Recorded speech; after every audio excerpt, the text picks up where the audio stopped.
Josias, queria te ouvir também sobre esse efeito político a médio e longo prazo. O que a gente pode esperar com as informações que a gente já tem agora, para além da futurologia, da bola de cristal aqui na discussão?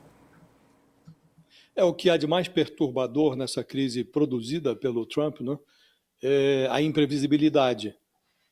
O personagem é imprevisível, é tão imprevisível que se torna fácil de prever, né? Com ele, não é possível antecipar movimentos. Ele pode recuar, ele pode acirrar o embate.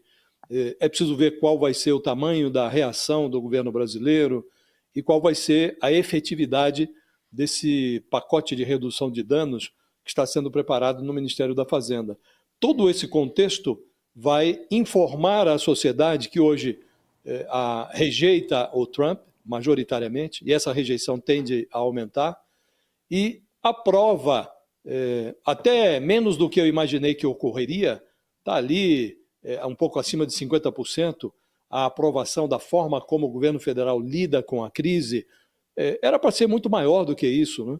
Porque não há outra forma de reagir senão denunciar a irracionalidade do ataque do Trump à economia brasileira, porque não é um ataque econômico, é um ataque político que prejudica a própria economia americana, né? Então não há sentido nessa investida do Trump. Então, até é menor do que eu imaginei o apoio ao governo, mas dependendo de como reagir a sociedade aos efeitos da crise, nós vamos saber se o sucesso político que hoje é amealhado pelo Lula se converterá em prejuízo econômico, se o efeito econômico dessa crise política for grande, ou se ele vai conseguir manter a serenidade que hoje resulta em dividendos políticos para o governo, né? Então é preciso ver qual vai ser o tamanho da reação, se a reação brasileira vai inspirar uma contraofensiva ainda mais nociva da parte do Trump. Então a imprevisibilidade impede de saber qual vai ser o efeito futuro, o efeito político dessa crise. Agora, hoje não há nenhuma dúvida de que o bolsonarismo foi estilhaçado, porque num primeiro momento chegou a festejar o ataque do Trump contra a economia brasileira. Está lá o filho do Bolsonaro até agora celebrando esse ataque e anunciando que pode vir coisa pior, né? Então, hoje o plano político do bolsonarismo foi estilhaçado, o mito tem os pés de barro e está próximo da cadeia, e o Lula está surfando essa onda. É preciso ver se ele não será engolfado pela onda, dependendo do tamanho do efeito econômico desse ataque político do Trump. Cronometrado, a gente terminando aqui o nosso intervalo com a fala do Josias, já estamos de volta com toda a nossa audiência. A gente falando aqui da opinião pública sobre essa história toda, mas queria falar também da opinião do Congresso. A situação por lá também não está muito boa para os aliados de Jair Bolsonaro. A gente trazendo aqui alguns destaques, falando do grupo político mais próximo a Bolsonaro, acumulando derrotas no Congresso, com a agenda a favor do ex-presidente sendo vista como um movimento isolado. Mesmo durante o recesso, a gente lembra, parlamentares bolsonaristas se reuniram lá em Brasília com a lista de demandas que eles trouxeram, tentando cancelar, inclusive, as férias legislativas para andar com essas pautas. Deputados da oposição articulando essa convocação de sessões, de comissões para aprovar homenagens a Bolsonaro, que a gente viu aqui ao longo da semana, reuniões que foram canceladas pelo presidente da Câmara, Hugo Mota, e no Senado, Davi Alcolumbre resistindo também a colocar em votação pedidos de impeachment contra ministros do STF, o mais recente que foi apresentado ontem pelo senador Flávio Bolsonaro contra o ministro Alexandre de Moraes. A gente vê um clima se construindo aí, Josias. Queria começar te ouvindo sobre qual que é a situação dos bolsonaristas no Congresso também, como que fazem parte dessa questão que a gente está olhando como um todo agora. A perspectiva de cadeia desnorteou o bolsonarismo, né? E nesse movimento no bolsonarismo, nada se cria, nada se copia, tudo se recicla. E a reutilização de asneiras já bem gastas transformou esse polo de apoio do Bolsonaro no Congresso numa usina de reciclagem de erros.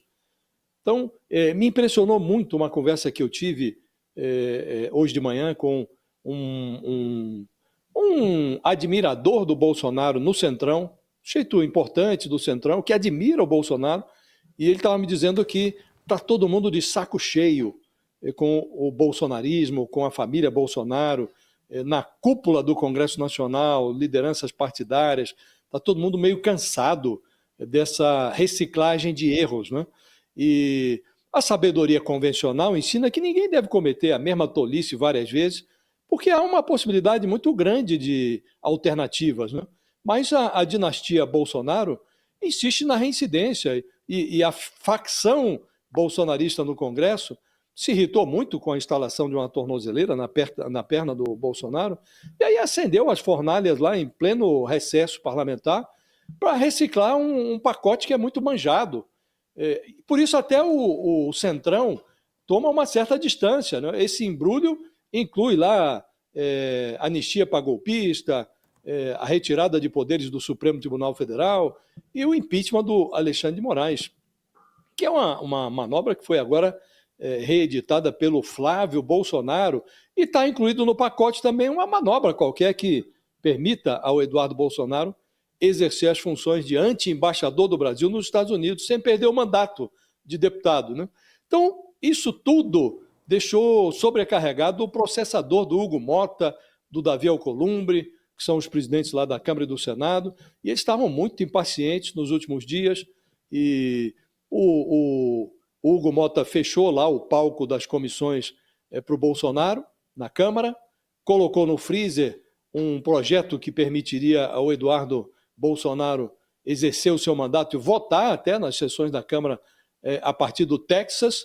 O Senado mandou, o Davi Alcolumbre já sinalizou claramente que esse pedido de impeachment do Alexandre de Moraes, que foi reeditado agora, reformulado pelo Flávio Bolsonaro, vai para a gaveta, a exemplo de mais de 20 pedidos de impeachment contra o Alexandre de Moraes, que já estão na gaveta lá no Senado, né? Então, os chefes das duas casas estão sinalizando que esses projetos todos, pró-anistia, anti-supremo, eles não vão chegar ao plenário. Então o bolsonarismo conseguiu irritar todo mundo, está todo mundo de saco cheio, e a boa notícia nesse movimento todo é que há uma certa aversão, uma crescente aversão a esse tipo de pauta, que esse tipo de coisa, anistia,